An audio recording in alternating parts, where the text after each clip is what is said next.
Stop me if you heard this one before. The government is overreaching with their power, and they're basically trying to probe every little aspect of your life.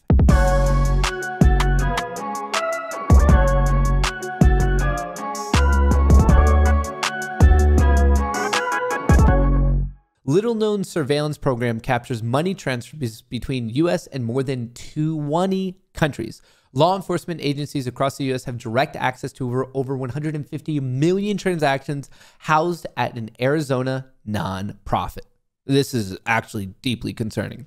Hundreds of federal, state, and local U.S. law enforcement agencies have access without court oversight to a database of more than 158 million with an M money transfers between people in the U.S. and in more than 20 countries. The database, housed at a little-known nonprofit called the Transaction Record Analyst Center, or known as TRAC, was set up by the Arizona State Attorney's General Office in 2014 as part of a settlement reached with Western Union to combat cross-border trafficking of drugs and people from Mexico. It has since expanded to allow officials of more than 600 law enforcement entities from federal agencies such as the FBI, the DEA, the ICE, and small town police departments in nearly every state to monitor the flow of funds through money services between the U.S. and countries around the world.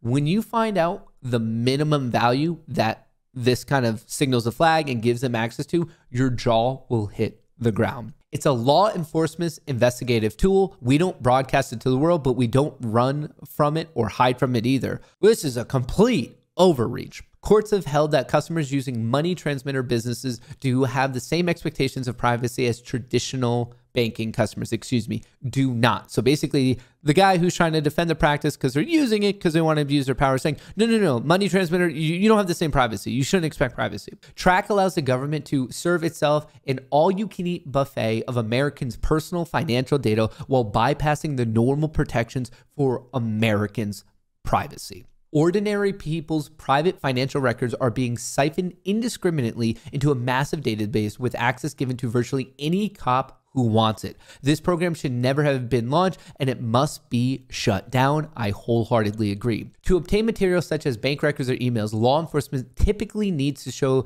that documents are relevant to an investigation and secure them through a subpoena or a warrant. The normal judicial system. But with TRAC, it's a little bit different. TRAC captures money transfers occurring through companies such as Western Union, MoneyGram, Dolex, and Euronet through its Ria brand. And to wrap it up, this is where your jaw hits the floor. TRAC put a $500 minimum threshold in place to avoid collecting the overwhelming majority of family remittances back to Mexico and other countries, which typically fall below that threshold. So that's it. $500. As soon as you're at, I guess, 501, it's in their system and they are tracking it. Where's the privacy? Where's just like the morality, I suppose is a better question. The scope of this surveillance program and federal agencies' role is far greater than initially revealed. So it almost seems like a Frankenstein monster situation that maybe at first started with good intent. And then, as any good bureaucrat would tell you, when they give you an inch, take a mile. And it just grew to be an absolute monstrosity. And now anyone using any of those understand that you should expect no privacy. I don't agree with this at all, but this is actively going on right now in the US. Absolutely wild. Let me know your thoughts, and maybe as like just a little FYI, maybe stop using these kind of services because they are without a doubt, undoubtedly, for sure, tracking you.